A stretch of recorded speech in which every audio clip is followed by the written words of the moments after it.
ಅಫ್ಜಲ್ಪುರ ತಾಲೂಕಿನ ಗುಡೂರು ಗ್ರಾಮದಲ್ಲಿ ಬೀರಲಿಂಗೇಶ್ವರರ ಮೂರ್ತಿ ಪ್ರತಿಷ್ಠಾಪನೆ ಹಾಗೂ ನೂತನ ಕನಕಭವನ ಉದ್ಘಾಟನಾ ಸಮಾರಂಭವು ಅದ್ದೂರಿಯಾಗಿ ನಡೆಯಿತು.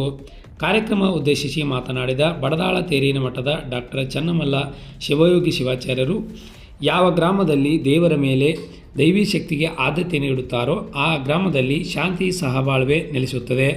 ಸಂಸ್ಕಾರದಿಂದ ನಾವು ದೇವರನ್ನು ಕಾಣಬಹುದು. ಗುಡೂರು ಗ್ರಾಮ ಚಿಕ್ಕದಿದ್ದರೂ ಧಾರ್ಮಿಕ ಕಾರ್ಯಕ್ರಮಗಳ ಮಾಡುವ ತವರೂರಾಗಿದೆ.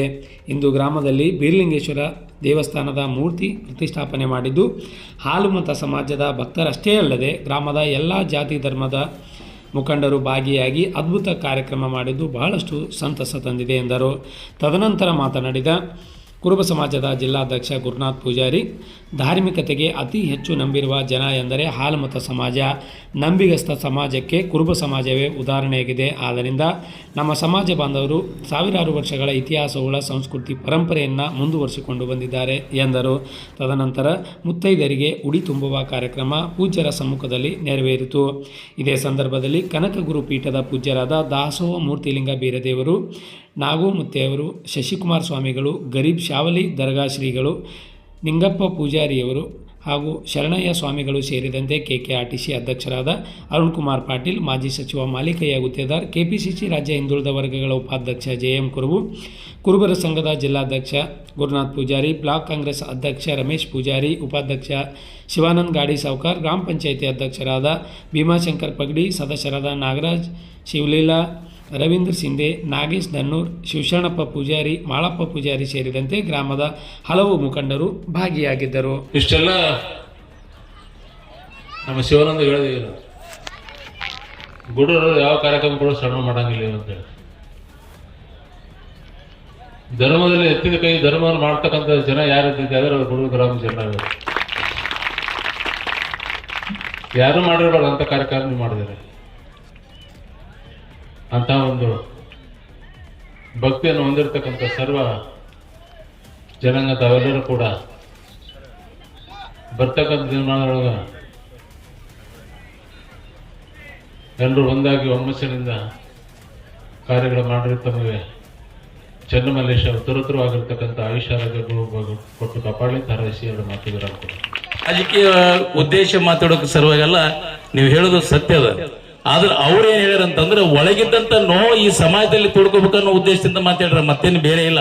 ಅದೇನ್ ತಪ್ಪು ತಿಳ್ಕೊಬೇಡಿ, ಇರ್ಲಿ. ಆದ್ರೆ ಇವತ್ತ ಕನಕಭವನ ಮತ್ತು ಬೀರಲಿಂಗೇಶ್ವರ ಸ್ಥಾಪನೆ ಮಾಡ್ಬೇಕಾದ್ರೆ ಬೀರಲಿಂಗೇಶ್ವರ ಏನ್ ಮಾಡಿದ್ರು? ಅವರು ನಿಮ್ಮ ಹಾಲುಮತದ ಗುರುಗಳು ಯಾರು? ರೇಣುಕಾಚಾರ್ಯರು ಅಂತ ನೀವೆಲ್ಲ ಹೇಳ್ತೀರಂದ್ರೆ ನಮ್ಮ ವೀರಶೈವ ಧರ್ಮದ ಮೊದಲನೆಯ ಒಂದು ಪಂಥ ಜಾತಿ ಯಾವ್ದಂದ್ರೆ ಹಾಲು ಮತದ ಕುರುಬ ಸಮಾಜ ಅನ್ನುವಂಥದ್ದು ಮಾತು ನೆನಪಿಟ್ಕೋಬೇಕು. ಯಾಕೆ ಈ ಮಾತು ಹೇಳ್ತೀನಿ ಅಂದ್ರೆ, ಈಗ ತಾನೇ ನಮ್ಮ ಸಹೋದರರು ಬಹಳ ಸುಂದರವಾಗಿ ತಮ್ಮದೇ ಆದಂತ ಒಂದು ನುಡಿಯಲ್ಲಿ ಹೇಳಿದರು, ಯಾವುದೇ ಒಂದು ಪೂಜೆ ಕೈಂಕರ್ಯಗಳು ಮಾಡಬೇಕಾದ್ರೆ ಪೂಜಾರಿಗಳು ಬೇಕು, ಇಲ್ಲದ ಮಾತಂಗಿ ಮಕ್ಕಳು ಬೇಕಂತ ಹೇಳ್ತಾರೆ. ಯಾಕೆ ಈ ಮಾತು ಬರ್ತದಂದ್ರೆ, ಅವರಲ್ಲಿರುವಂತ ಭಾವನೆ ಹೆಂಗದ ಅಂದ್ರೆ ಕಾಮ, ಕ್ರೋಧ, ಮದ, ಮತ್ಸರ, ಲೋಭ ಎಲ್ಲವನ್ನೂ ಮೆಟ್ಟಿ ನೀರುವಂತ ಶಕ್ತಿ ಅದು ಯಾರಲ್ಲಿದ್ರೆ ಹಾಲು ಮತದ ಕುರುಬ ಸಮಾಜದಲ್ಲಿ ಅದ ಅನ್ನುವಂತ ಮಾತನ್ನು ಸತ್ಯದಿಂದ ಹೇಳಬೇಕಾಗ್ತದೆ. ಪ್ರತಿಯೊಂದು ಕಾರ್ಯಕ್ರಮದ ಮುಂಚೂಣಿಯಲ್ಲಿ ನಿಂತವ್ರಿಗೆ ಯಾಕೆ ನಾವು ಇವತ್ತೊಂದು ಕಾರ್ಯಕ್ರಮ ಮಾಡಬೇಕಾದ್ರಾಗ್ಲಿ, ಒಂದು ಯಾವ್ದಾರ ಒಂದು ವ್ಯಾಪಾರ ಉದ್ಯೋಗ ಮಾಡ್ಬೇಕಾದ್ರಾಗ್ಲಿ ಯಾಕೆ ನಾವು ಕರಿತೀವಿ ಅಂದ್ರೆ, ಬೀರಲಿಂಗೇಶ್ವರ ಯಾವಾಗಲೂ ಏನ್ ಮಾಡಿದ್ರು ಅಂತಂದ್ರೆ ಶಿವನನ್ನ ದರಿಗೆ ತರಂದು ನಮ್ಮದೇನದಂತ ಶಕ್ತಿ ತೋರಿಸಂತ ಏಕೈಕ ಮಹಾತ್ಮ ಸಂತದ ಯಾರಂದ್ರೆ ಬೀರಲಿಂಗೇಶ್ವರ. ಅದಕ್ಕಾಗಿ ನಿಮಗೆ ಇದು ಪೂಜ್ಯ ಸ್ಥಾನದ. ಅದಕ್ಕೆ ಅಂತ ಪೂಜ್ಯ ಸ್ಥಾನಕ್ಕೆ ಬೀರಲಿಂಗೇಶ್ವರ ಒಂದು ಮಂದಿರ ಕನಕಭವನವನ್ನು ಸ್ಥಾಪನೆ ಮಾಡಬೇಕಾದ್ರೆ ಅದಕ್ಕೆ ಯಾರು ಬೇಕಾಗಿತ್ತಂದ್ರೆ ಕೈಲಾಸದಿಂದ ದರೆಗೆ ಮಲ್ಲಯ್ಯ ಬೇಕಾಗಿತ್ತು. ಅದು ಯಾರು ಮಲ್ಲಯ್ಯ ಅಂತಂದ್ರೆ ನಡೆದಾಡ ದೇವರು ಭಗವಂತ ಡಾಕ್ಟರ್ ಅಭಿನವ ಚನ್ನಮಲ್ಲ ಶಿವಯೋಗಿ ಅಪ್ಪಂಗಳು ಬಂದು ಇವತ್ತಿನ ಬೀರಲಿಂಗೇಶ್ವರ ಸ್ಥಾಪನೆ ಮಾಡ್ಯಾರ. ಅದೇನು ಸಾಮಾನ್ಯ ಅಲ್ಲ. ಇವತ್ತಿವ ಆ ಜಗದಲ್ಲಿ ನಾವು ಆಗಲೇ ಹೋದಾಗ ನೋಡಿದಿವಿ, ಅಪ್ಪಂಗಳು ಬರೇ ಬಂದ್ ಹಿಂಗ ಸ್ಪರ್ಶ ಮಾಡಿದ್ರೆ ಆ ಮೂರ್ತಿ ನೋಡಿದ್ರೆ ಕನಿಷ್ಠ ಒಂದು 25 ಕಿಲೋ ಮ್ಯಾಗಿರ್ಬೇಕು. ಎತ್ತಬೇಕಾದ್ರೆ ಕಷ್ಟದ. ಒಂದೇ ಸಲ ಅಪ್ಪವ್ರು ಹೇಳಿದಾಗ ಅಲ್ಲಿ ಸ್ಥಾನಕ್ಕೆ ಹೋಗಿ ಬೀರಲಿಂಗೇಶ್ವರ ಕುಂತಾರಂದ್ರೆ ನಿಮ್ಮ ಊರಾಗ ಅಗಸಿ ಬಾಗಲ್ದಾಗ ಇಲ್ಲಿ ಮುಂದೆ ಕೂತಾರಂದ್ರೆ ಏನಂದ್ರೆ ನೀವು ಎಲ್ಲ ಹೋಗುವಾಗ ಏನ್ ಮಾಡ್ಬೇಕು, ಅವನಿಗೆ ದರ್ಶನ ಮಾಡ್ಕೊಂಡು ಹೋದ್ರೆ ಇರುವಂತ ಗುಣಗಳು ನಿಮ್ಮಲ್ಲಿ ಇರುವಂತ ಕಲ್ಮಶಗಳು ಇಲ್ಲಿಗೆ ಕಟ್ಟಾಗ್ತಾವ. ಇಲ್ಲಿದ ಕಟ್ಟಾಗಿ ಒಳಗೆ ಹೋಗಿ ಒಳ್ಳೆ ಗುಣಗಳು ಬೆಳಿತಾವನ್ನಂತ ಉದ್ದೇಶ ನೀವೆಲ್ಲ ತಂದು ಕುಂದಿರ್ಸಿರಿ. ಬಹಳ ಶಾಣ್ಯರಿದ್ದೀರಿ ನೀವು ಗುಡ್ರದವರು. ಅದಕ್ಕೆ ಹೇಳ್ತೀನಿ, ಇಲ್ಲೆಲ್ಲ ಧರ್ಮದವರು, ನೀ ಗುಡೂರು ಗ್ರಾಮ ಊರು ಸಣ್ಣದಿರ್ಬೋದು, ಆದ್ರೆ ನಿಮ್ಮ ಹೃದಯದಲ್ಲಿರುವಂತ ಭಕ್ತಿ ಅಂತ ಅಂದ್ರೆ ಬಹಳ ವಿಶಾಲವಾದದ. ಇಲ್ಲೆಲ್ಲ ಸುತ್ತ ಗ್ರಾಮಕ್ಕೆಲ್ಲ ನೀವು ಮೀರಿಸುವಂತ ಭಕ್ತಿ ಅದ. ಆದ್ರೆ ಏನು ಮೂರ್ತಿ ಪ್ರತಿಷ್ಠಾಪನೆ ಕಾರ್ಯದಲ್ಲಿ ನಾವು ಮಾಡಿರ್ತಕ್ಕಂಥ ಕಾರ್ಯ, ಆ ಮೂರ್ತಿ, ಆ ದೇವಸ್ಥಾನ ಬಹಳಷ್ಟು ಹೆಮ್ಮೆ ತರುವಂತ ವಿಷಯ. ಲಿಂಗ ದೇವರು, ಮಾಳಿಂಗರಾಯ ಇವರೆಲ್ಲ ಶಿವನ ಅಂಶಭೂತರು. ತಾವು ಕುರಿಯನ್ನು ಕಾಯ್ತಕ್ಕಂಥ ಕಾಯಕ ಮಾಡ್ಕೊಂತ ದೇವರ ಸ್ಮರಣೆ ಮಾಡಿ ಉಳಿದಿರ್ತಕ್ಕಂಥವ್ರು ಇವತ್ತವರು ದೇವರಾಗಿದ್ದಾರೆ, ಮಹಾತ್ಮರಾಗಿದ್ದಾರೆ, ಸಂತರಾಗಿದ್ದಾರೆ, ಶರಣರಾಗಿದ್ದಾರೆ. ಏನಾದ್ರೂ ದುಃಖ ದುಮ್ಮಾನಗಳು ಬಂದಾಗ ಭಂಡಾರವನ್ನು ಕೊಟ್ಟು ಎಲ್ಲದರ ನೋಡಿರ್ಬೇಕು. ಬಾಳಮುತ್ತಿ ಅಂತ ಆರೋಗ್ಯ ಬರ್ತದೆ, ಭಾಳ ಚೆನ್ನಾಗಿ ಬರ್ತದೆ ಬಾಳಮುತ್ತಿ ಅಂತ ಹೇಳಿ. ಬಾಳಮುತ್ತಿ ಅಂತ ಹೇಳಿ ದಿನ ನೋಡ್ತಿದ್ದೆ ನಾನು, ಒಂದ್ ದಿವಸ ತಪ್ಪಿಸಿದಿಲ್ಲ. ಅಷ್ಟು ಒಬ್ಬ ಶರಣ ಬಾಳಮುತ್ತಿ ಅವರು ಮಾಡಿರ್ತಕ್ಕಂಥ ಲೀಲೆ ಪವಾಡಗಳನ್ನು ನೋಡ್ಕೊಂಡು ಬಂದಾಗ ಇತಿಹಾಸವನ್ನು ಗೊತ್ತಾಗ್ತದೆ. ಲಿಂಗಬೀರಣ ದೇವರು ಹಳ್ಳಿಗೆ ಏಕರಾತ್ರಿಯಾಗಿ, ಪಟ್ಟಣಕ್ಕೆ ಪಂಚರಾತ್ರಿಯಾಗಿ ಎಲ್ಲಾ ಜನರಿಗೆ ಒಂದುಗೂಡಿಸಿಕೊಂಡು ಧರ್ಮದ ಬೀಜವನ್ನು ಬಿತ್ತುತ್ತಾ, ಧರ್ಮವನ್ನು ಹೇಳುತ್ತಾ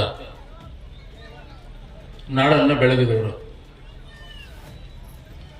ಅಂತ ಶರಣರು ನಮ್ಮ ನಾಡಿನೊಳಗೆ ಬಹಳ ಜನ ಸಿಗ್ತಾರೆ. ಇತಿಹಾಸ ಪುಟವನ್ನು ತೆಗೆದು ನೋಡಿದ್ರೆ ಅವ್ರ ಇರುವಿಕೆ, ಅಸ್ತಿತ್ವವನ್ನು ಅರ್ಥ ಮಾಡಿಕೊಂಡಾಗ ಅವ್ರು ಮಾಡಿರ್ತಕ್ಕಂಥ ಕಾಯಕ ಬಹಳ ದೊಡ್ಡದು. ಉದಿರ ಕಟ್ಟಿ ತನ್ನ ಶರೀರವನ್ನು ತಾನೇ ಸುಟ್ಕೊಂಡು ನಿಮಗೆ ಹೆಂಗೆ ಸುಗಂಧವನ್ನು ಕೊಡ್ತದ.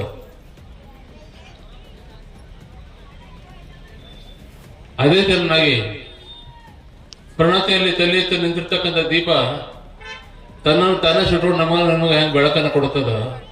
ಹಂಗ ಶರಣರಾಗಿರ್ತಕ್ಕಂಥವ್ರು, ಸಂತರಾಗಿರ್ತಕ್ಕಂಥವ್ರು ತಮಗಾಗಿ ದುಡಿದವರಲ್ಲ, ಜಗತ್ತಿಗಾಗಿ ದುಡಿದವರು. ಜಗವೆಲ್ಲ ನಗುತ್ತಿರಲಿ, ಜಗದೊಳಗೆ ಏನಾಗಿರಲಿ, ಎಲ್ಲರೂ ಸುಖವಾಗಿರ್ಬೇಕು. ಅವ್ರು ಬರ್ತಕ್ಕಂಥ ಕಷ್ಟ ನಮಗೆ ಬರ್ಬೇಕು. ಅವ್ರ ಹಂಗಂದ್ರೆ ನೀವೆಲ್ಲ ಹೆಂಗ್ ಅಂತೀರಂದ್ರೆ, ಜಗವೆಲ್ಲ ಅಡುತ್ತೀರ, ನಾವೊಬ್ಬ ಸುಖ ಇಲ್ಲ ಅಂತ ನೀವು ಅಂತೀರಿ. ಎಲ್ಲರೂ ಹೆಂಗಿರ್ಬೇಕು ನಮ್ಗೆ ಬೇಡ, ಅದ್ರ ನಾಚಿ ಹೋದ್ರೆ ಸಾಕು. ಆದ್ರೆ ಜೀವನದೊಳಗ ಮನುಷ್ಯ ತಾನು ಮಾಡ್ತಕ್ಕಂಥ ಕಾಯಕವನ್ನ ನಿಷ್ಠೆಯಿಂದ ಮಾಡ್ಕೊಂಡು ಹೋದ್ರೆ ಅವನು ತನ್ನದಾಗಿರ್ತಕ್ಕಂಥ ಜೀವನದೊಳಗೆ ಸುಖವಾಗಿರ್ತಾನೆ.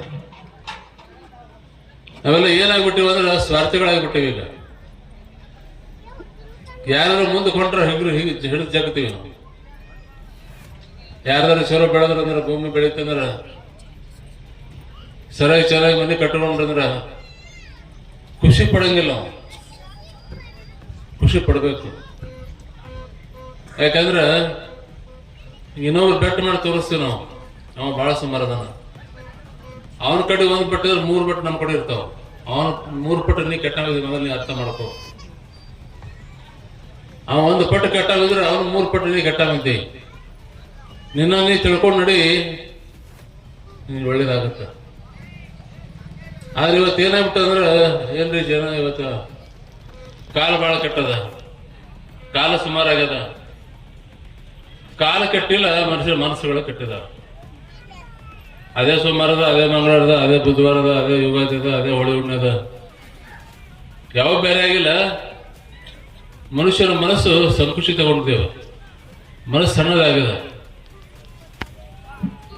ಬದುಕಿನೊಳಗೆ ಯಾರಾದರೂ